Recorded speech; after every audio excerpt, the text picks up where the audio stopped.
Good afternoon, everybody. Welcome to the Pearcey Foundation Australia 4.0 discussion series.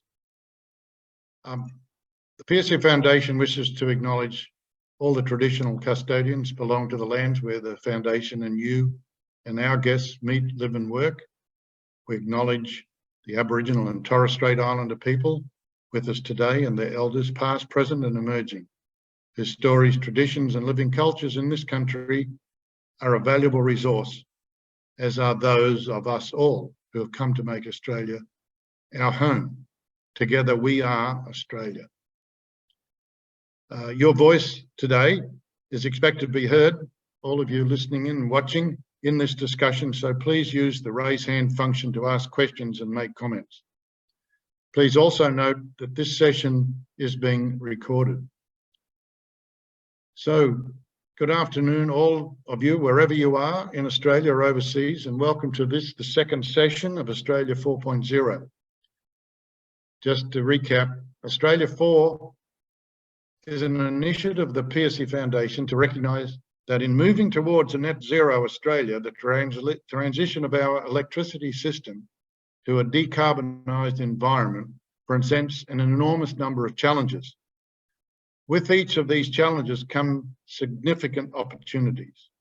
Today, we're applying a particular digital and data lens when looking at the intersection of this transition of the electricity systems with us and those of us who work in the ICT sector. This series of discussions, of which today is the second of 6, is bringing the energy and power industry sector and the ICT sector together to identify the challenges and the opportunities arising from this transition process. We look forward to identifying some productive insights to benefit the whole of the community. On October the 30th this year, we will have a half-day summit in Sydney to bring everyone together to consolidate those insights and learnings and to continue to move forward as a nation. We would like to acknowledge our sponsors, Australian Computer Society, University of Melbourne, University of New South Wales. So, I'd like to introduce our first speaker. We have provided full bios of all our panellists in the initial information, and they're available on the website. So I won't be reading those out today, but I'd like to introduce you to our first speaker, Mark Patterson. Mark leads Energy Catalyst, a boutique professional services practice advising key organisations, government and research agencies, market and regulatory bodies, customer advocates and utilities on pathways for accelerating whole system energy transformation. So over to you, Mark. Great, thanks Wayne. Just confirming you can hear me okay? Yeah. Fantastic. Thanks so much for the opportunity to participate today with John and Pierluigi as well. Should be a good session. In the 10 or 11 minutes that I have, and we're obviously dealing with a very big topic in short order, so I really want to just set the scene, if you like, for some of the considerations around what I'd call the digital heart of Australia's future grid. So getting into that, basically, who is Energy Catalyst? Very quickly, we focus on energy systems transformation. We do that because Australia ultimately needs decarbonised energy systems that are secure, cost-effective, flexible and human-centred. We do that with a particular focus on the transition between the two S-curves, if you like. So this is a diagram from AEMO, the Energy Market Operator, where they identify that the transition of Australia's power systems is not just a seamless evolutionary process, but it does actually require step change dimensions. And we do that through enabling navigation, specific architectural analysis and ecosystems. So getting into it, so before we talk about the future grids, let's just quickly talk about the 20th century grids, which, as you can see on the screen there, has been a pretty linear traditional system of a supply side driven system, large scale generation, one directional flows through transmission systems, local distribution systems to largely passive end consumers. I think for the purposes of this discussion, it's really important to understand that this very linear supply side centric system has kind of really been also divided up into these, if you like, silos where many of the computational issues and operational issues have been dealt with primarily within their particular silos, and yet at the same time the laws of physics function in a way with this system as an end-to-end integrated system. And I think that's an important realization as we sort of get into thinking about the future grid, which is transitioning to a very different future state, of which Australia is recognised internationally as being one of the world's fastest grid transformations. The grid transformation that we're experiencing here, as you all are aware, is where you've still got large volumes of centralised resources, both in terms of traditional generation sources, but also increasing volumes of large-scale renewables to the left of the screen, still interfacing with consumers through the transmission system. But to the right of the screen, you can see that obviously there's a whole ecosystem of energy resources that we all know are materializing at the polar opposite end of the system, what we traditionally called the demand side of the system, which really that's a bit of a misnomer now, because the demand side of the system is really much more of a hybridized system. In fact, what's actually happening with this power system is that the two ends of the system are now becoming much more functionally interdependent on a days to hours to milliseconds basis, where at certain points of time you've got entire suburbs that are supplied 100% locally. Later on exactly the same day, the majority of suppliers coming from the other end of the system, the more traditional supply side or utility scale resources. Key takeaway here for this conversation is that grid planning and operations in the future grid, the grid that's emerging right now, will involve an entirely new level of dynamic and whole system interdependence across all the layers of the system. And so as we sort of get into that, we recognize the level of computational requirement, the digitization of this already cyber physical system being critical. I think when you look at this, it's really important to understand that even the 20th century grid was formerly an ultra large scale complex system. And the system, its actual characteristics are cyber physical and transactional. It's obviously a critical societal system. It's there to serve customers and society. But its technological and economic reality is that it's a cyber physical transactional system. And when you think about that from again, for the purposes of this conversation, we've got a number of things that are playing out as the system transitions from that very linear one-directional system to a much more dynamic and volatile multi-directional system. You've got an explosion of existing and new data sources from, as you can see, many different sources themselves. You've got a whole range of new data visualization, analysis, and evaluation requirements. You've got very significant potential for very different control and automation functionality that really is all of which is underpinned by the digital backbone of the system. But I guess understanding what's actually under the hood of this ultra large scale complex system is very important because what's often missed is that a modern power system is an ultra complex web of 7 distinct but interdependent structures. And this point is often really poorly understood if you like, top and bottom, the white nodes, industry market structure, regulatory structure, sector couplings, where it interfaces with other systems such as water, communications, transport, etc.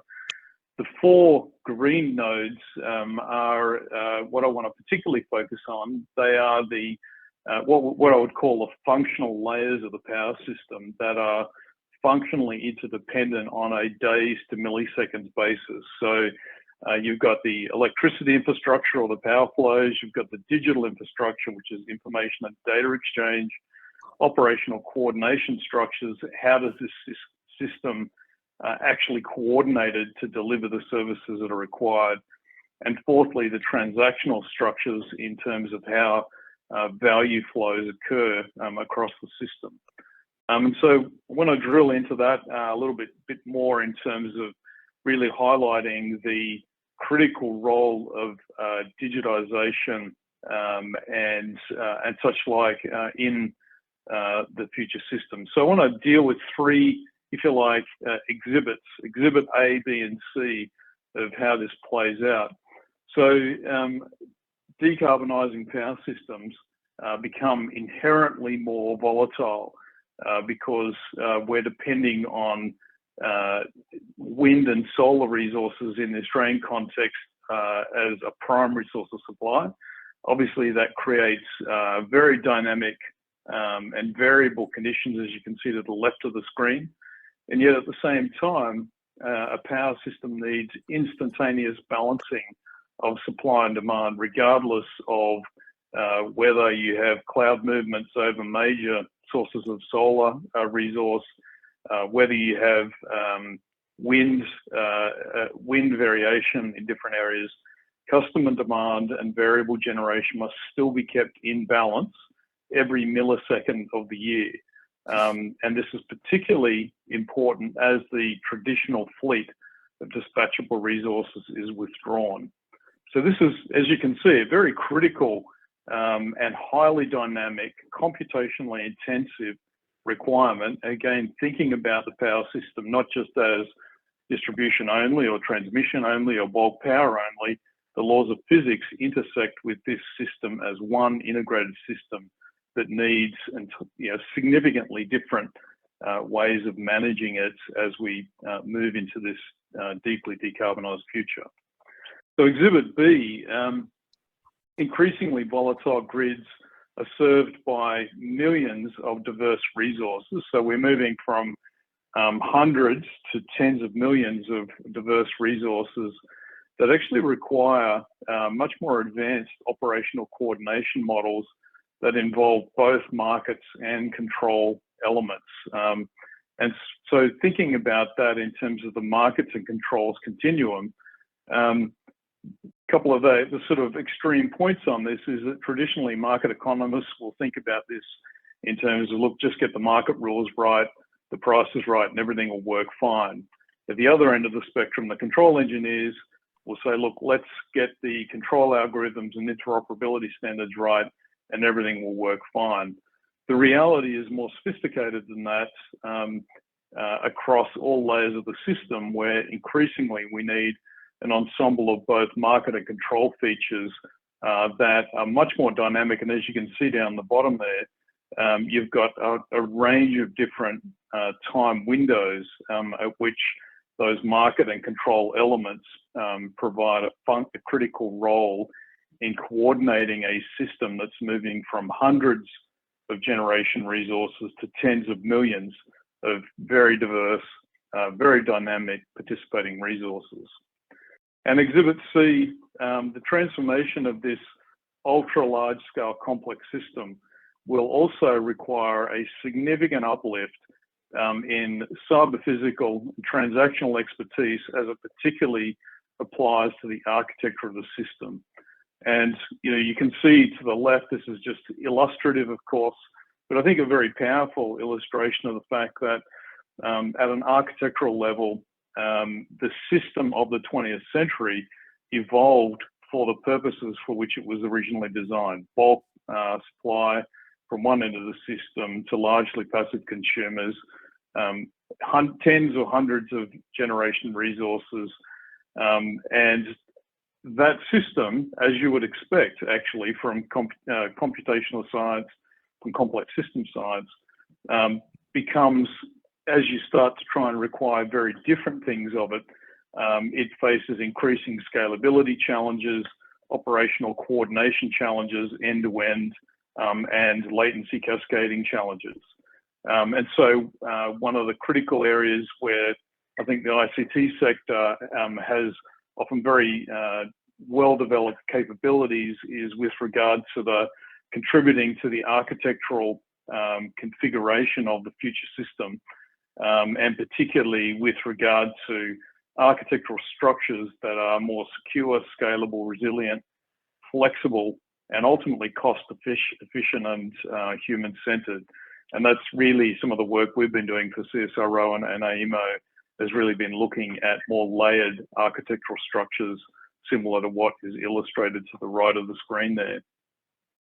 So with that, I will thank you for your participation and hand off to our following speaker.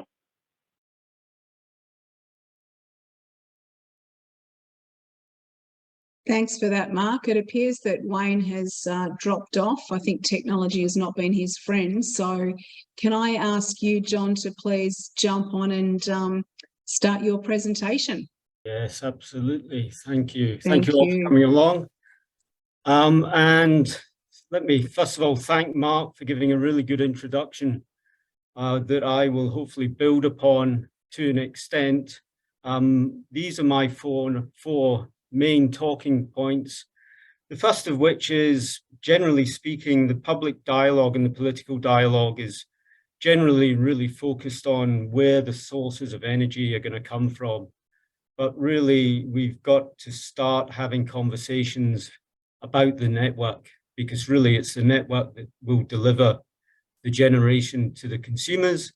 It's the network that enables DER and energy storage and all the other really important things that we have to do to our holistic energy system in order to deliver this decarbonisation story that we hope to achieve in the next few decades.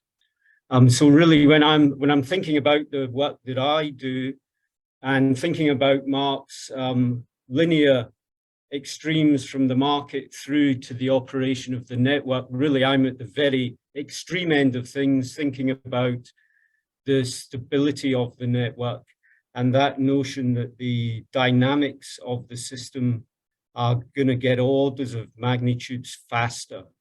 So the network that we rely on at the moment is based on a very simple philosophy where we can balance power demands on a timescale that you can really measure in hundreds of milliseconds, where we can use the inertia of the generation to mop up the imbalances that we see in the network.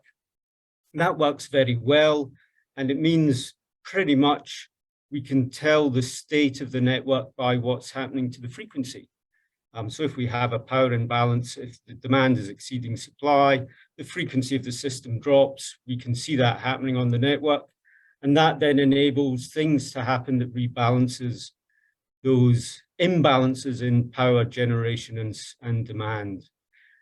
As we see the story evolving, as we invest more in inverter-based resources, which is really the primary means by which we connect renewables, PV and wind to the network, and storage, and some of the other technologies that we're going to have to use to better utilize our network, those systems operate at a much faster time base. And that means at some point we get to a stage where our existing philosophy of controlling the network has to change. And that generally means we have to be much more coordinated in terms of how we address that, that system of much more dynamic things. And to just give you a very basic challenge that we face, there is what is a physical barrier, and that is the speed of light. And when we start talking about light not being fast enough to communicate things, then we know we're at the extremes of what we can do with control and coordination. And the example I make here is if we want to send a signal from one end of the network to the other and back again using light, it's going to take us about 20 milliseconds. Now, with our conventional AC synchronous generator, in 20 milliseconds, that generator will make one revolution. And at the end of that 20 milliseconds, will probably still be delivering the same amount of power that it was delivering when we started that round trip of that communication signal. In the same time, a fast-acting renewable connected inverter, so an inverter that's supplying, let's say, utility scale power into the network, in 20 milliseconds, it may well have decided, based on what it's reading of the voltages at its point of common coupling, it may have decided to disconnect entirely, okay? So in a very short time scale, we can see inverter-based resources disconnecting within the time it takes just to send a signal across the length of our electricity network. And even faster than that is high voltage DC transmission. In a couple of milliseconds, an HVD system can go from being in a normal operational state to having a fault, detecting the fault and disconnecting. So we can see that as we include more and more of these fast-acting resources, we do have to start thinking about some of these limitations and how fast we can communicate across the network. That means we do have to have much more coordination, but we also have to think about these physical barriers, the speed of light, Kirchhoff's voltage and current law, what we can and can't do in a network. And particularly focused in my research area is the balance of power rather than the balance of energy. So a lot of the discussion is about where do we get the energy from. What I'm suggesting is, and where I think ICT can really play and will play an important part, is the idea of how do we manage balancing power. Power is an instantaneous measurement. Energy is the integral of power, and therefore, as most of us know, an integral is a relatively slow changing parameter. Power itself is very fast. Like I said, we can see megawatts of inverters tripping off very quickly. And bolded at the end of this slide is an imbalance in power leads very quickly to an unstable grid. And an unstable grid is uncontrollable, and an uncontrollable grid will eventually lead you to a blackout. And if we think about the consequences of a blackout, you know, if the NEM blacks out and it takes us a week to get it back up, which is not an overestimate of the time, that's going to cost the nation about 2% of GDP, which is about $40 billion, which is already exceeding what the actual energy market represents in a whole year. Just to give an indication of how quickly we can end up in a very difficult position. So back to the future grid. As Mark's quite articulated very well, we're moving down a pathway where we don't actually know where we're going to end up in terms of the percentage of inverter-based resources that we might have in our network. And at some point, we will have to make a decision on whether we stick with a solution that is using our conventional control techniques to balance power demand, or whether at some point we have to switch to a new paradigm. And that switch point is something that we don't really know where and when that's going to be. But what we do know is if we are serious about heading towards a 100% inverter-based resource, there's a huge opportunity for ICT in that real-time data communications aspect and the control aspect, because that's fundamentally going to become part of the backbone of the grid that really we don't have at the moment. And it has huge opportunities and huge consequences if we don't get it right. So the the kind of essential things of the future grid, where we will need communications, is coordination of generation in real time. And that real time aspect needs a huge capacity for data transmission and secure data transmission. It's very simple to make a control system unstable, and you don't need to stop the flow of data. You just need to delay it. And delaying is a relatively easy thing to impose on a communications network, and that then feeds back into that need for secure data transmission. As we adopt more inverter-based resources, we will have to change the way we protect the network, because inverters can't deliver the type of fault currents that the traditional system has, and fault currents are the way we distinguish normal operation from faulted operation. So with inverter-based resources, we're going to have to rethink protection schemes, and that will also need huge numbers of fast equipment monitoring the network and deciding whether or not the network is in a normal condition or a faulted condition, and then doing something with it. We'll also not see what I describe as dumb installations where we can't control the real and reactive power from inverter-based resources, or worse still, where we see installations of equipment that actually contribute to unstable responses. And we've really got to try and get a hold on some of those types of technologies. But all of the above points necessitate new layers of hardware and software, physical layers on top of the existing grid infrastructure for communications and control that deliver the data rates to understand what the grid is doing, then to determine what we should do next in terms of a control response, communicating that back to the points of control in the network, potentially with the need for microsecond latency. So really, there's some huge technical advances that we need to make in terms of that physical backbone of the grid, and then how we use that to control our grid. And finally, we've got to recognize that we're not the only country trying to do this. In fact, most of the planet is attempting to decarbonize their energy systems.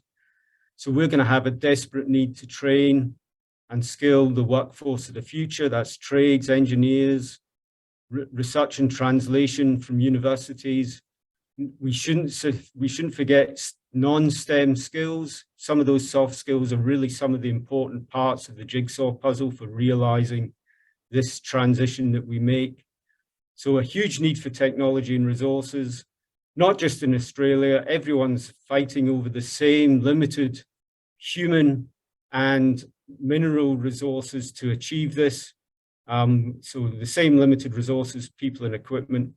But of course, instead of looking at it as a huge challenge, it is a huge opportunity for many of us in the engineering world and beyond. And with that, I'll finish and I'll pass over to Pierluigi. Thank you.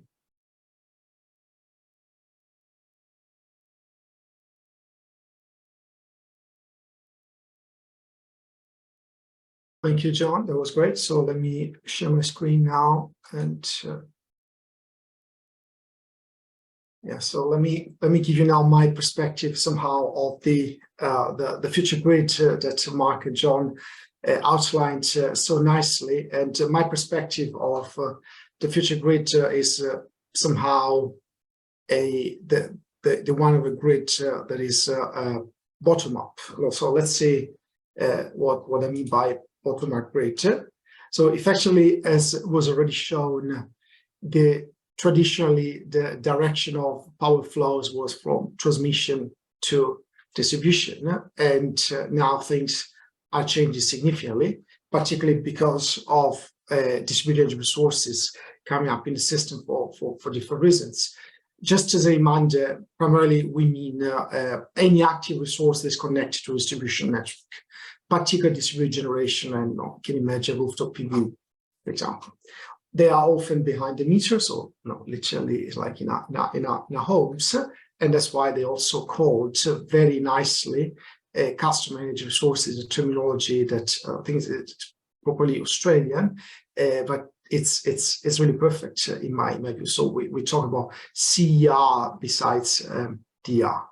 Now, when you look at the impact on the grid of distributed energy resources, and particularly the fact, what is happening already today, well, of course, we keep having power flows from transmission to distribution, large-scale generators. However, now we start having local generation in our homes, literally, and so we start seeing counterflows going on the opposite direction. So we talk about bidirectional power flows. Now, the problem with this bidirectional power flows is that the grid was never designed for this, particularly the distribution grid was never designed for that. In fact, the grid was designed for unidirectional power flows from large-scale systems to our homes. So now we start having all local generation pushing back power into the rest of the system, causing, especially when there is a very deep penetration, high density of this distributed generation, several issues with the grid, effectively congestion. So that here I'm highlighting overloading transformers, but effectively it's not only overloading transformers, can be very often they are voltage issues, voltage rise issues, and we cannot run the grid with voltages that are too high. This is a consequence of pushing back power into the grid. So somehow this is the very first impact of having all this distributed generation in the system. But besides that, there are many others, and perhaps even more difficult to handle. So when you look, for example, at the impact of lack of visibility of distributed resources onto system and market, well, this is pretty serious, because if you again look at this kind of linear model that the Mark was presented so well at the beginning. Say historically we were having from conventional generation to low voltage customers with some demand here, and then we start having distributed generation popping up in different parts of the system, particularly at low voltage networks when we talk about rooftop PV. Well, from a system market perspective, it's very important to understand that those generators are connected at the transmission and higher voltage part of distribution networks are somehow part of market operation, therefore also of system operation, and somehow they're dispatchable in the market, controllable also for security purposes. The moment that you are somehow hidden in the distribution networks, today, effectively, there is no visibility for market system operation. And this becomes also pretty serious when you look at aspect of system security that John also mentioned when we start talking about stability issues and so on. And there are a few, there are many such issues, but just to mention a couple that probably would be pretty known to everyone. There is the famous issue of the duck curve or any scenario anymore that we can have in Australia. So the fact that we more and more rooftop PV effectively push down the net demand, so demand minus the local generation we have, and in particular what is called the minimum demand level becomes very, very low, and this can cause a number of stability issues for the system. Same time, as you can see, the ramps that conventional generators or other forms of generators in transmission system will need to undertake to cover the net demand that becomes much more severe. And again, this causes lots of stress on system operation and causes a number of issues on market operation, including, for example, price volatility. Besides that, we start seeing more and more negative price in the market, and the shape of negative price appear in the market is clearly the shape of for example, in many cases of solar energy production, because effectively we start having a overproduction solar energy also coming in particular from the distribution network. This is very evident, for example, in South Australia. So there are all somehow issues that are associated with the fact that the distribution resources are not visible, not controllable at the moment, and they still interact actively with the system and the market. Now, another important thing, however, is that when we talk about distributed resources, this is not only about distributed generation. And that's, I want to stress on this, because this creates lots of opportunities then for ICT. In fact, more broadly, DR also includes demand response and flexible consumption in general, and of course, different forms of storage. So when we start looking at that, and the sort of old picture about the unidirection flows, it's important to mention that in this old picture, we're not talking only about energy, we're also talking about flexibility and control services. Again, as Mark was saying, all the control somehow was coming in the past from conventional generators. Now, things are changing, should change, could change, because with more and more of the distributed resources here, providing, as we mentioned before, power back to the system, potentially, we should also start thinking how these distributed resources could provide flexibility services, including the fact that more and more, at the transmission level, more and more renewables are appearing that may be able to provide less flexibility to the system. In addition to that, they can actually cause, can increase the requirement for flexibility because they are, because of their variability and partial unpredictability. So there is this idea of, for example, having more and more batteries, again, one of the distributed resources, connected to the system and start providing flexibility services from the edge of the grid. Now, this idea of bottom-up services, particularly facilitated by aggregators. And we have lots of virtual power plants, for example, appearing in the system that are not only providing actively and intelligently support to the grid by selling energy, but starting selling also ancillary services like frequency control, ancillary services.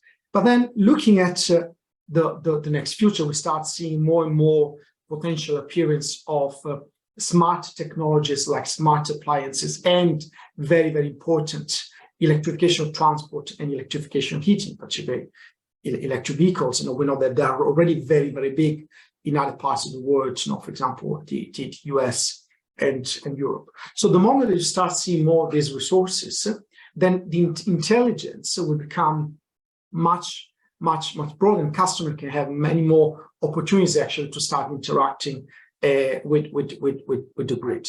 And when you start doing this, however, there is indeed the grid, like the physical grid, that should not be forgotten, and the fact that the more there are interactions, in both directions, it is not only about selling energy, for example, to a grid. As said, if everyone wants to sell solar energy to a grid, that will congest the grid. But now imagine also the opposite. Everyone wants to buy energies to charge electric vehicles when, for example, energy is really cheap. Well, that will create again issues, congestion issues in the opposite direction that we never had before, because somehow there was a more diversified consumption. But again, if you start actively interacting with the grid, then you lose this diversity effect. You may have issues with congestions in the grid.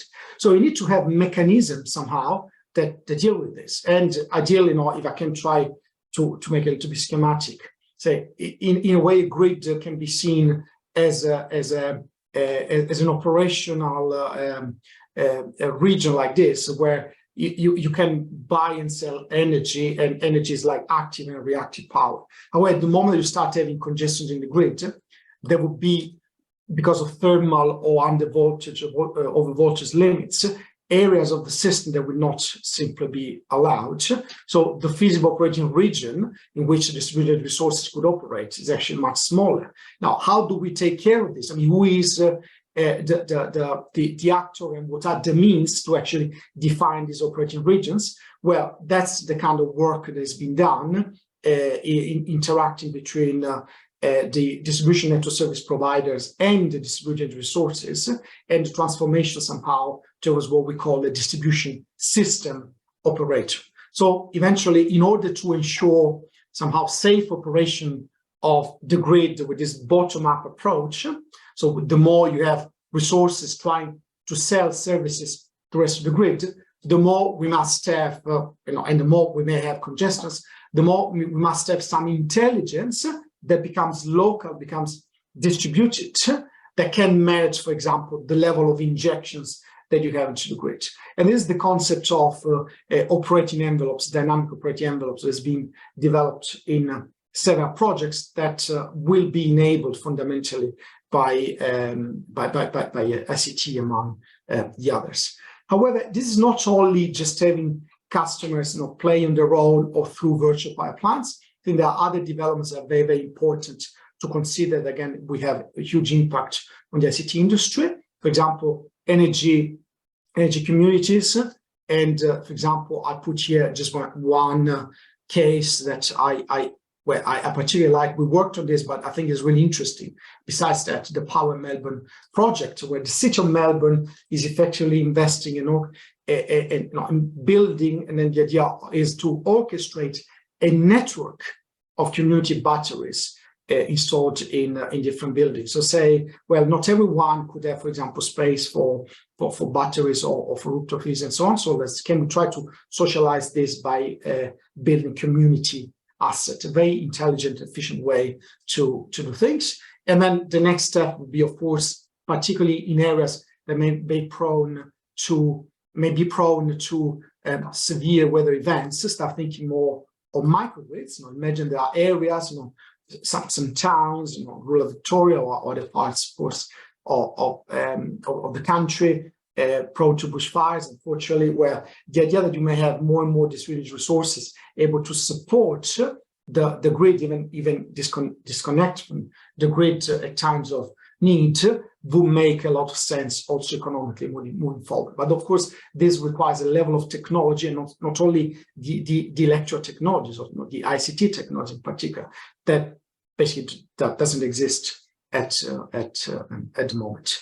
So if I was to sort of summarize everything in terms of ICT opportunities, I think for the lovers of maths, I would just put one symbol, which is, it's difficult to express how large, basically infinite, the opportunities could be, because effectively they go from the issues of building ICT technology for buildings, for houses, where you aggregate and harness the flexibility you can have from different appliance technologies in the houses, then making this interact with different levels of markets. It can be the wholesale market by dynamic prices, but it can also be distributing markets, including through aggregators. And then, of course, there is the interaction between the network operators, this distribution system operator, and the distribution resources, for example, by what we call the dynamic operating envelopes, to limit injections and absorption in the grid to maintain the safe operation of the grid. All of this will require infrastructure, intelligence, speed, as John was mentioning, communication that we don't have at the moment. It all needs to be built. And again, opportunities are just infinite. I mean, so infinite that I would like to think that we are close to an era of transformation that is really like the dawn, in a way, of our systems. When Edison said, "We'll make electricity so cheap that only the rich will burn candles." I mean, the changes they were seeing are so massive that, again, like Edison, that wanted to become rich by selling light bulbs. I think there are huge opportunities also to develop a number of business cases, and particularly for ICT opportunities in this specific case. Thank you. Thanks very much, Pierluigi, and I'm sorry I had a few communications problems there. Pierluigi is, in case you don't know, is Chair Professor of Electrical Power Systems at Melbourne Uni and Professor of Smart Energy Systems at the University of Manchester in the UK. And John Fletcher, before I unavoidably dropped off, is Professor of Energy Systems Research Group with the School of Electrical Engineering and Telecommunications at UNSW. He's obviously from Scotland, and he joined UNSW in 2010 from the University of Strathclyde in Glasgow, and he was a lecturer also at the Heriot-Watt University in Edinburgh. So thank you very much for your 3 excellent presentations. And there's been a lot of questions backwards and forwards. One about, I think was most intriguing, relates to, are these networks going to be become dependent on data, and therefore if we have the network failure on data, the whole system will drop out. I mean, that's akin to the internet challenge. So I was wondering, Mark, whether you might be able to, do you think that this thing is headed to, it's going to be data-driven, and therefore the exposure in the data-driven network is the major obstacle to making sure this system works forever, 7 by 24? Yeah, thanks, Wayne. I mean, I think there's no doubt that being data-driven is really the only plausible future of complex power systems, just given the level of dynamics and, as John and Pierluigi were highlighting, just the exponential growth in the dynamics and the speed of operation of the system. So I think the question, as with all such critical systems, there's multiple layers of design, and I think certainly from my own area of expertise, the architectural dimension of very clearly avoiding single points of failure, so that you've got redundancy, so that you've got distributed intelligence, you've got the ability to design for avoiding cascading failures that just propagate across an entire system at an ICT level or any other level. So I think that's the fact that it's digitally intensive, data intensive, highly digitized, does not necessarily mean that that has to be a major source of fragility if we have the architectural structures designed for resilience and modularity. I'm sure John and Pierluigi may have a comment on that as well. Yes, I'd like to hear it. Pierluigi? Yeah, no, I think I am in full agreement. Particularly, the statement of Mark is very important to realize this issue of being data driven moving forward because of the complexity. Especially, I think there is no hope that even basically mathematically and physically we're able to manage, at least for many years, to come these complexities arising. So we need to realize a bit more on data, because that would just be difficult with the scale that we're talking about. So far we're able to model power systems with say hundreds of thousands of generators and nodes and transmission system and all that, and then there was like distribution system, which is like very kind of modern, very simple terms. And now we start seeing effectively in the future millions of resources that we need to model. How do we do that? That's like huge mathematical physical complexity. And I think that until we get to a point where we might be able to do that, certainly during transition, we need to rely more on data. But John, taking it one step further, whether you've thought about, you're the digital grid from UNSW. I mean, are we going to replicate the existing internet infrastructure? Or is the latency times, for instance, in the existing infrastructure, digital infrastructure, inadequate for what you think we're going to need? Well, I think it's probably two big questions. And the first you've asked, Wayne, and that is what do we need in terms of data rates, and how does that compare with our existing infrastructure? And the latency concerns, particularly if we unpack data-driven as being the network controlled across the geographical area of the network, then the other thing to contemplate is the security of that network, because if it's data driven and hence controlled by the data that we're extracting from the network, then that has to be secure, because if it's not secure, it's very easily attacked. And if it's part of a control system, like I said in my talk, you don't have to do very much to that data to destabilize a control system. So I think there's probably two aspects. It's the the level of communications, the data rate and the latency, but then also how secure it is. And we might end up making a communications network that not only replicates what we've already got on the internet, but is probably having to perform at a much higher level in terms of its specification. So does that mean we need a new internet, if you like, for the electricity grid? Those are my thoughts at this stage in the development and the evolution. But, you know, technology changes, things get better, you know, transmission systems become more secure. And we shouldn't forget about all those advances that will be made over the next 10, 20 years and how they will also play a part in the development of the network. What do you think, Mark? Yeah, look, I think one thing why probably a point of emphasis that I was trying to bring out was the power system itself it's not just the power layer, it's not just the data and communications layer, it's not just the transactional layer, it's not just the coordination layer, it's all of those four functionally interdependent systems or layers together. And I think that's where, because we all, us humans, are, last time I checked, we're all still pretty finite. We all have our areas of expertise, and it's very easy to look at any one of those layers as essentially, 90% of the power system.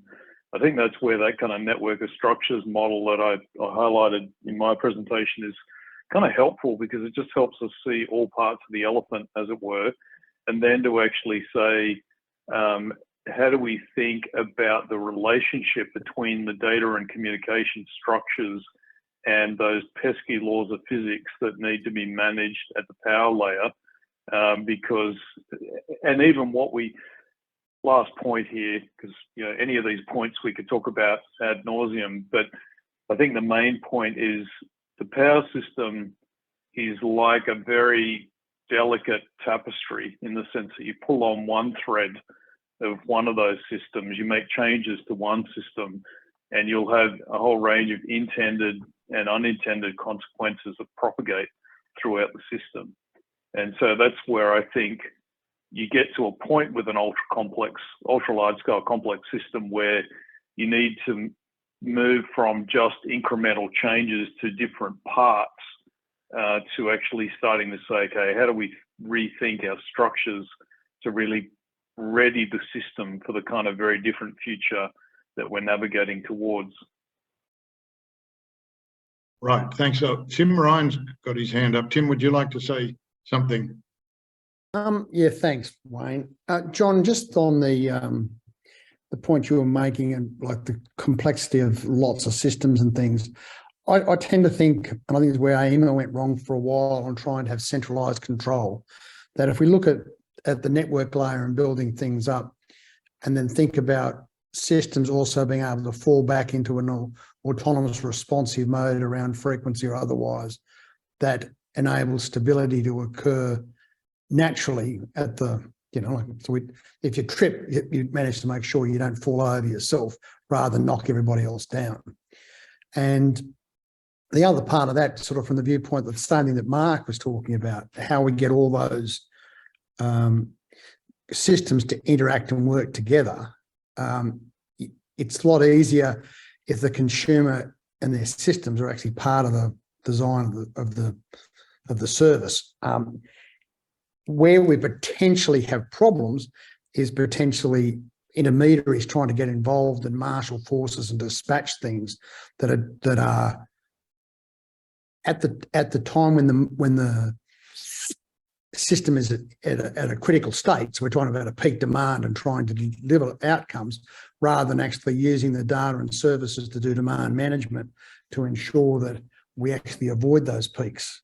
At the moment, our energy system seems centred on business making opportunities around volatility rather than removing them. So, I mean, I'd ask the three panel members, thanks very much, Tim. So one question that I've always worried about right now. If you take a look at the transmission systems, AEMO is in charge.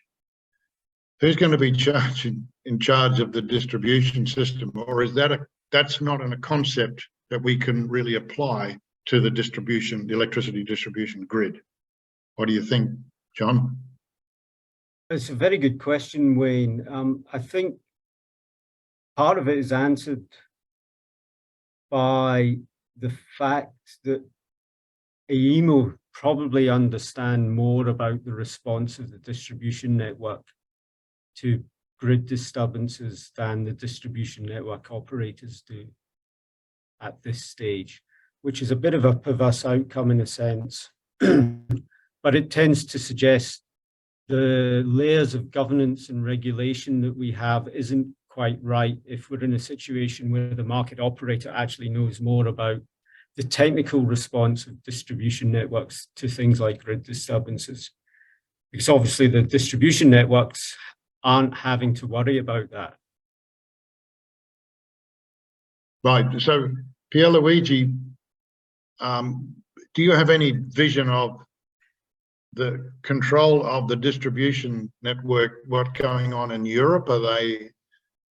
Is it being pushed away, or is they've got a strategy? Well, I think that it's a matter of philosophy. I think Mark was presenting very nicely. You can do things through control. You can do things to market. Do you talk to engineers or do you talk to economists? And then we have probably like a very different answer for the same problem. Now, I'll try not to talk as an engineer and just think more broadly and say the reason why we have things like a transmission system market is because historically the only need for action was in a transmission system. You have like 100 generators controlling everything.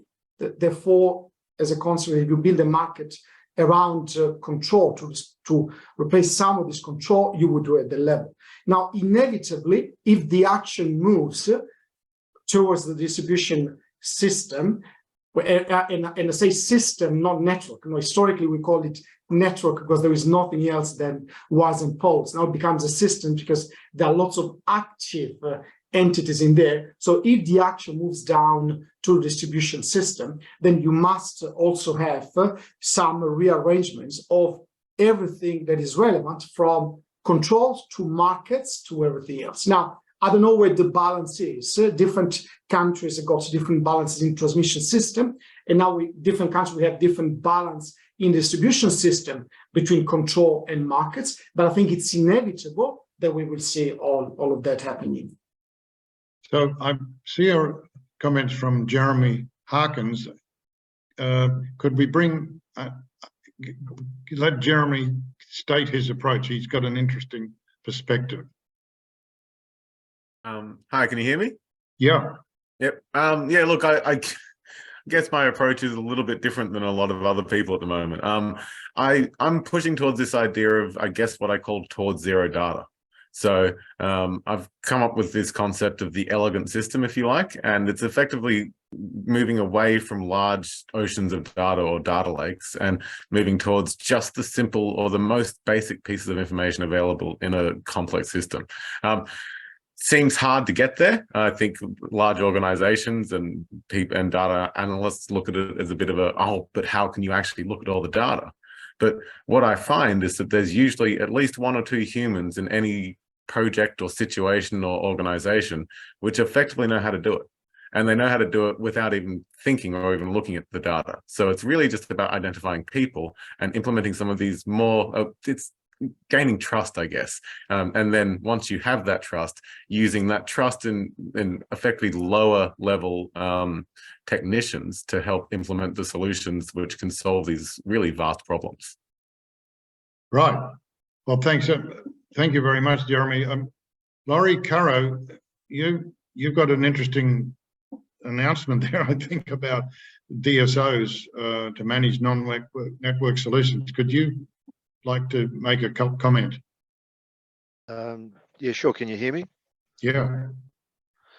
Yeah, look, currently there is a move to set up these distribution system operators because there were, quite some time ago, or about 3 or 4 years ago, the Energy Networks Association, who basically represents all utilities in Australia, recognised that there was a move by utilities to want to use both the distributed energy resources and other aspects of that to manage and reduce the amount of capital that gets spent on networks. So they went through a process of looking at how that this would happen, and they set up various models for comment and etc. And these DSOs are now starting to be established. In fact, I'm working on one myself at the moment, where the idea of using distributed energy resources to delay capital augmentation is a real concept that is being considered. So that sort of changes the aspect of it. It brings in a whole market mechanism that needs to be developed, and it's not quite there yet. And whether AEMO are the right people to manage it is yet to be, or whether they're interested in fact. It also brings into play aggregators and that sort of those processes to I guess pull together a market offering, if you like. So that work is currently going on, and yeah, it's probably advanced to different stages depending on the different states of Australia. Yes. So the issue of the consumer agency is something that the AEMC is looking at. So, Mark, do you have any view about, should there be a super operator controlling this whole thing at the peak level, or can we have a distributed management responsibility? Because the regulators have to be involved, but you can't have it all free market, but it's a balance between the engineering and the economists. Do you have a perspective of where this is headed?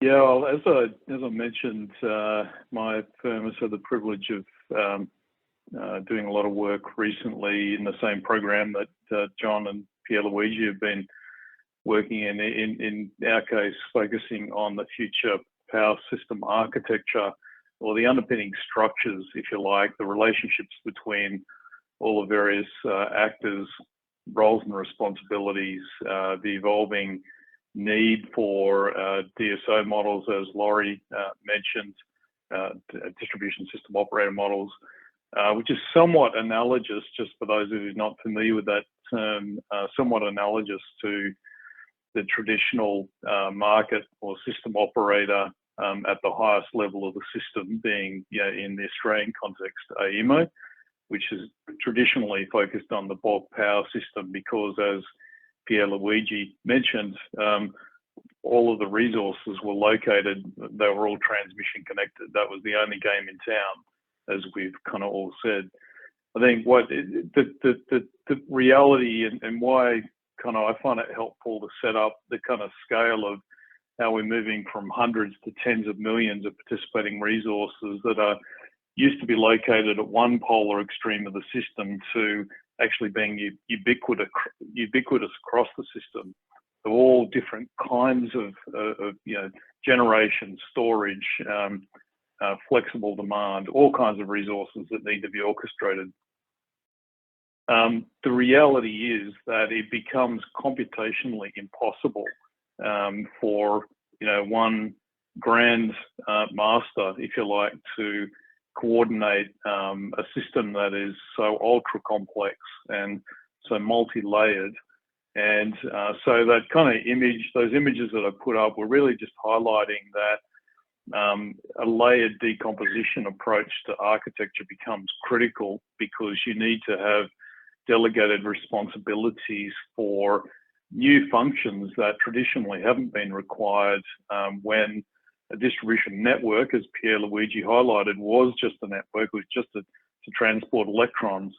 Now it becomes, if you like, a platform for the dynamic sharing and exchange of electrons, both within the distribution network, at a regional or city level, but also how it interfaces with the wider bulk power system. So this is a very different system, and you need layers of responsibility.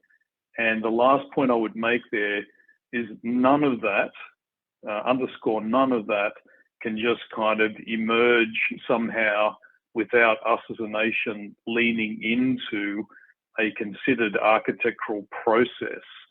It cannot actually, this is a step change type consideration. Some of those roles just simply don't exist in any mature form now, and they can't just emerge by osmosis. So Archie Chapman from the University of Queensland has put his hand up. He thinks there's a false dichotomy between control and markets. Archie, would you like to speak to that? Can we find out? Me too. Yeah, sure. Thanks, everyone. So I think I've had this conversation with Mark a few times, but so the only point I'm trying to make there, and it's sort of in support of the DSO idea that's being thrown around quite a bit for the last probably 5 years, really, is that this distinction that's made between markets and controls, I don't think it's really a true distinction. Simply, we have markets for control services that we can make use of. The market is there not as a control option, but actually just really the purpose of markets is to set prices on different services and different the ways that different assets can provide services, not to be the controller as such. And it's that clarity around prices and costs, which then drives efficient investment in the different assets that might be able to provide those services. So they're not in opposition to one another, these two elements of our system. They should be complementary if they're well designed. So I think it's unhelpful to sort of say it's control versus markets. That's my main point. Right. Okay. Well, we've got a lot of work to do there.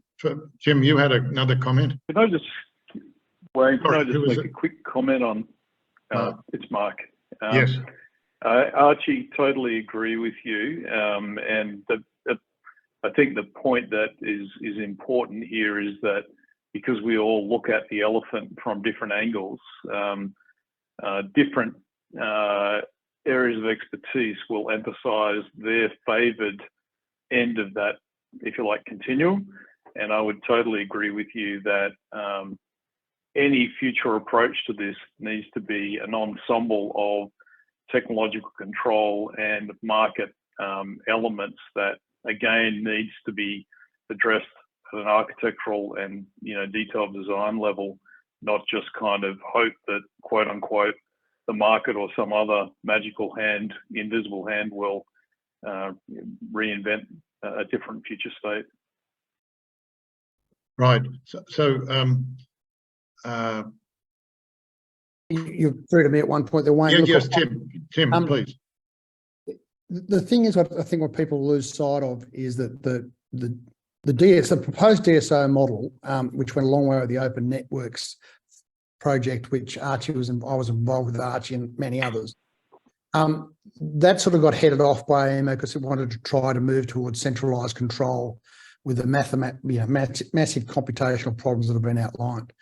But what we understand is that networks are actually, now that they're decoupled from transmission and distribution, are very much aligned with the consumer. And if you think of each part of the networks as being an organism and the alignment of the network to ensure that lower cost exercises that Mark and John talked about, then we can see that the consumers should be able to deliver a better environment and operation that then comes together. And at the interface with the transmission node interface of distribution is where AEMO's traditional role and operation as a transmission system operator comes into play about trying to ask for solutions. But we need to think about this, and Mark and I were at the deep dive thing yesterday, and there was a lot of focus there on the solutions that people were proposing that were around a market-based solution directed solely at demand response, so that that last dispatch type exercise, rather than trying to manage what consumers do with their energy beforehand to use it when it's cheap and where it's not. So I attached a post today on an AFR article, and there seems to be a loss of sight in trying to look to the future consumer about how they want to save money rather than how then businesses can make profits. And it's a really difficult situation we find ourselves in, because most of the consultants, most of the businesses, most of them are all trying to make money from the business and expect consumers to be the meal on the table. But they're integral participants, particularly if they get, just to what Archie was saying, prices and signals and how they combine together to deliver a lower cost outcome. Mark, did you have any insights from yesterday a bit like that, or do you think I'm off track? So I think, thanks, Tim. Look, I think the perennial challenge for us as a sector, a utility sector with 100 years of history, is for much of that 100 years, we didn't think that very much about customers. We used to have connection points. There was a raging debate about whether we even had customers. I think that this has kind of been an area where, again, I think the ICT sector probably has a deeper appreciation of the fact that customer-centric, human-centric design is critical for not only surviving but thriving in disruptive times. And so I think that, I think in my initial slide, kind of highlighted that future power systems need to be secure, they need to be cost efficient, they need to be flexible, and they need to be human-centric. Because ultimately we live in a world, last time I checked, we're in the 21st century. Many of the services that we engage with today are highly customized around what our priorities are as individual consumers. So I think sometimes more traditional sectors can sort of lag behind that. And I think a lot of the work that Pierluigi and John are working on as well is really enablement capabilities around how do those consumer outcomes actually materialize. My final point would be, nevertheless, none of this actually shows up as true customer benefit unless you've got a very, very intentional from the top lead on the fact that the reason we're in business, first of all, is to create solutions for customers, not just, and doing so will actually drive revenue. It's not the other way around. Thanks, Mark. I'm going to throw to Pierluigi and John. There's a comment here from Chris. Don't know who Chris is. An upfront comment: we cannot make the control system based on the existing internet, particularly in this country. We've outlined an excellent set of statements about the problem, albeit light on, which views such as system security, and really light on solutions. And what I truly find frightening is adding whole categories of participants, DSOs, without a credible core control architecture. Chris, I couldn't agree with you more. The purpose of these 6 sessions and our summary session at the end of October is not to come up with solutions.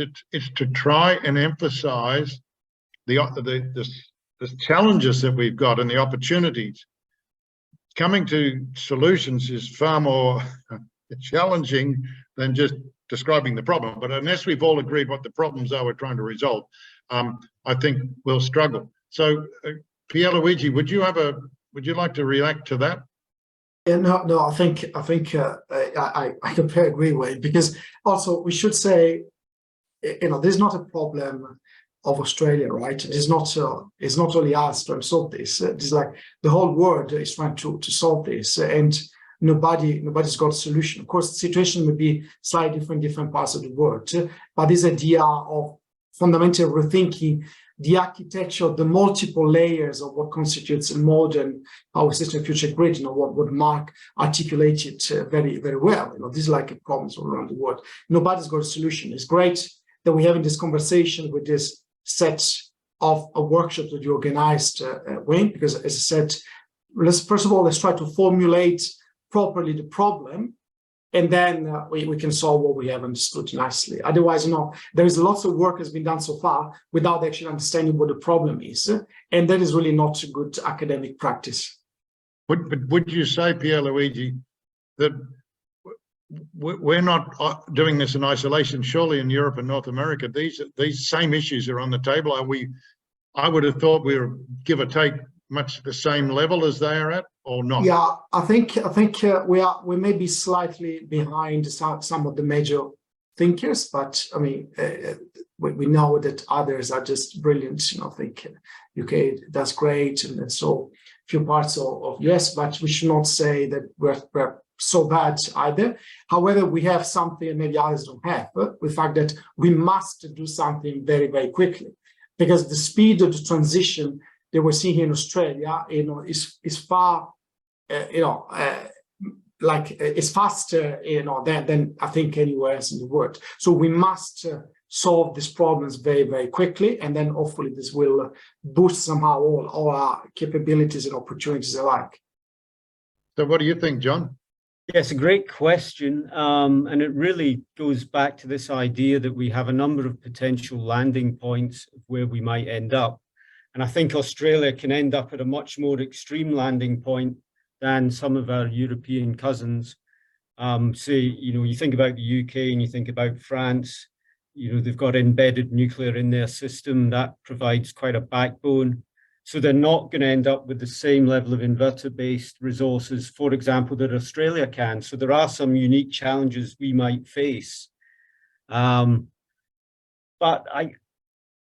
I sometimes just come back to the point that 30 years ago, we knew and understood how to run a power system.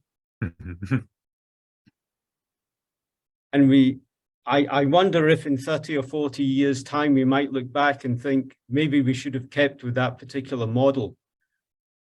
I had a comment. Any chance? Yes. Yeah, look, I just wanted to just a couple of things. So what to Mark's last point about why we're in business, I think for the real reason is not really for customers, is actually to make money. And that's why people are actually in business. So I think that's something that has to be kind of always put at the forefront with this. Businesses, if they're not making money, the customer just isn't really considered. And that kind of leads to my next point, which is, and kind of just bringing this into the mix, is I think ownership is a real big issue, which just never gets looked at in this whole thing. Ownership is effectively being considered to be a top-down thing. It's going to be owned by someone way up here, where that doesn't really work. And you're already seeing models where effectively, we look at kind of CAT or any of the car manufacturers out there, where they want to own your car. You're not allowed to work on your car anymore. You're not allowed to just fix things yourself. And what this is leading towards is effectively a push towards this idea of the Sentinel approach, of having a massive system which controls it all the time, watching, monitoring everyone. I think there has to be, at some point, a push back towards personal ownership, where each individual takes responsibility for their little piece of the puzzle themselves. And that it aligns with this idea of a distributed network. You can't have a distributed network if it's all owned by one person or one thing or one entity. So I just wanted to bring in this concept of ownership, and that maybe the solution actually lies in a sense of ownership for people caring about why they do these things, rather than just being told this is how they have to be done. Yeah, So I totally agree, Jeremy, but I think what I've experienced in recent times in dealing with a lot of the people who are on this call is we have a mix of public ownership of some of these utilities and private ownership. Do we need to have an overarching system of control? I mean, it can't be down to one person, but AEMO, can manage the transmission, but we're down into the distribution network. I'm not sure how we address that. And I think one of the things that I'm taking away from today is at our session in October, we need to discuss, can we come up with an approach to address this thing? One of the, there's a chap north of Wollongong who's set up these couple of suburbs. He's, where they're making themselves completely isolated from the the existing grid, and now they're trying to replicate it in Canberra. I mean, is that scalable? Is that something that is a model we should look to for the future of the Australian distribution grid? So I actually think a hybrid, and it's something I guess I have some ideas that have just never really been considered before. But I think the real solution lies in effectively a hybridization of these things, where you don't have a single source or a single way or a single methodology based on the whole system. That what I see is in a mountainous region versus hilly region versus like by the shore, you actually get a lot of different variety of types of outliers, and we should actually have a pretty dynamic system that looks very different depending on where you're located. And I think that's what's not really being considered at the moment, is this idea that one solution has to fit all. I think if you kind of take a view that this section versus this section versus this section all have a different kind of approach, and you fall within 2 or 3 or 4 different types of approaches or zones, then you can ascribe to the one that best fits your needs as either a business or an individual. And so it is distributed, but I guess, and like you said, kind of off the grid or kind of isolated, but I think there's overlap. And I think the overlap is what actually we need to solve, how these systems can overlap each other in an efficient way. So Wayne, I mean, just to keep it simple, that's not a good idea. We should, it's much better to stay on grid and support the grid with intelligence that we have, and in case go off grid when it is needed. Let's not forget that we have built networks because there are huge benefits in having networks, there are huge benefits in diversity, huge benefits in supporting each other through networks when things go wrong. And the more you isolate and the more you become small, the more you lose all these benefits. So this is like very fundamental, kind of power systems 101. So we go back to school and then we start immediately distinguishing, what is philosophy and what is, more engineering. So broadly speaking, this is not a good idea. There may be cases very specific where it works for very specific reasons that the general theory would appreciate, but in general, it's not a good idea. Right. Well, thank you very much, Pierluigi. That's a great point of difference. And I'd like to ask Malcolm McEwen. He's had his hand up for a while. Malcolm. Hi. Thanks, guys. It's really fantastic points of view here and discussion. I just have an analogy that I'd like you to comment on, that what we really want to build is something analogous to the internet, where the concept of a router encapsulates the complexity of an organization, which encapsulates the complexity of a department. I'm involved in a home energy management company, and we do behind the meter management. In its own right, a very complex task when you get down to it. And the only way this is ever going to scale is if we have a very simple topology of information that flows up from the bottom, that is encapsulated, that is the opacity of how it's implemented underneath. This is coming out of software development strategies so that you can actually build a scalable solution. And I think that's what you're getting at, Mark. And that really maybe what we want to build is resilience at the interconnects, that these things can handle bad actors above or below and can stop the propagation of bad behavior. But also it gives it a point of distribution of messages, etc. Just like your comments on that thought. Over to you, Mark.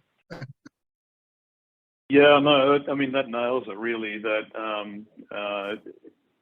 the example that was just given, I think, is a great one in the sense from Malcolm, is that within each kind of sphere of responsibility, within whether it's residential or commercial building, automation and optimization, there's a whole world of complexity just within that particular sphere and layer. And so rather than some, big brain somewhere trying to kind of optimize when the kettle's on or, when the water's heating, that you've got distributed grid edge intelligence focused on that sphere of responsibility. It then interfaces, as Malcolm correctly said, one relationship above, one relationship below. In other words, how that building interfaces with and interoperates with, for example, the local distribution network, and how it also interoperates with obviously the subordinate systems within that building. And similarly, all the way up the value chain, that you actually, in a layered decomposition, you have laminations or laminous tiers, if you like, in which each entity has a presenting relationship above and presenting relationships below. That actually makes the computational challenge and the optimization challenge tractable and manageable in ways that, a grand central optimization, while it sounds great in theory, it becomes functionally, impossible, as well as increasingly fragile and non-resilient.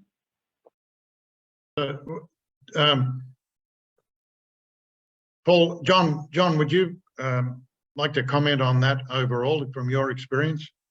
Yes,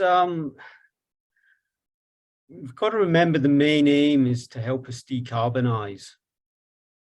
And I think sometimes, when we think about what's got to happen to the grid over the next 20, 30, 40 years, we've got to electrify transportation, we've got to electrify everything else we can electrify. So we've got a huge requirement to build infrastructure in an age where the things we're talking about now are just going to scale up in terms of their complexity. Sometimes, again, it makes me think we've got to have a very simple way of dealing with this huge investment and build out of infrastructure. And sometimes we're trying, sometimes it feels like the tail's wagging the dog a little bit in terms of giving people choices that maybe they don't need, because there's going to be such a huge investment over the next 30, 40 years that what we think the system's going to look like today is going to look very different. And we've got the potential to spend a lot of money on kit and equipment that just becomes redundant. Yeah. I mean, the way I think about it is, this is a big project that we're trying to undertake. We don't know where we want to get to. We don't have a plan. We don't have a budget. We don't necessarily have political or public backing, and we don't have someone to project manage it. Yes, I think you're right. We're building a very complex network, and we're trying to keep it simple. And I take Jeremy's approach is, one end of the spectrum versus this very technical solution that, all the engineers, we all like to run in and do that. But somehow we have to, do people, that's a great question. John, do people need choices? If we start offering too many choices, we'll shoot ourselves in the heart, let alone the foot. So, yeah. So look, we're coming to the end of this time, and I just want to thank everybody. Obviously, we could talk for another hour, and it would be great if we were sitting around the room talking about this, and that's what we're going to try and do at the end of October, and then map a program before. And I'd like to get your feedback. You can send us emails or whatever, because you've got our addresses. Is somebody else addressing this sort of approach that we need to join with? Because there's this big picture of the intersection of the energy industry with ICT, and will the existing internet infrastructure do? Is that adequate, et cetera, et cetera? So we're asking all the right questions. The question is, how do we get to some actions along the way? So look, in the interest of time, may I just express thanks to everybody for participating. What a great discussion. I'm sorry if I didn't get to you to include you in asking questions. I particularly want to thank Mark, John, and Pierluigi. And I've got to say, Pierluigi and John got me going on this about 5 years ago. And I'm just a simple ICT guy. I don't understand power engineering, but here we are. we're trying to put all these issues out on the table. I'd like to thank Melbourne University, Eng, where Pierluigi is, and the Melbourne Energy Institute with Michael Bria, who's leading the Net Zero Australia initiative. I encourage you to have a look at some of those issues. From Eng at UNSW, where John is, and from ACS, ACS National, and also in New South Wales and Victoria. They are very active in supporting us. And of course, we're totally manned by volunteers. We don't have any staff, but for today's, we're very thankful to Karen Nelson, who's behind the scenes and keeping me on when I dropped off. Our next session is on network intelligence, and that's coming up on the screen with the details. I think it's, not sure when it is. It's soon. And it's a couple of 3 weeks out, I think. And we've got going through 6, they'll finish by the end of September. We have to juggle them around because we've got our Pearcey oration with Professor Michelle Simmons from UNSW's quantum computing area, speaking on the 6th of September, I think, which is just juggling time so we can all, be reasonable about not occupying too much of your time. So we've got a whole lot of things coming along, but I want to thank you very much for participating in this second session. It has been recorded and it will be available on our YouTube channel very shortly. So with that, good afternoon and see you next time. Thanks, everyone. Thank you. Thanks.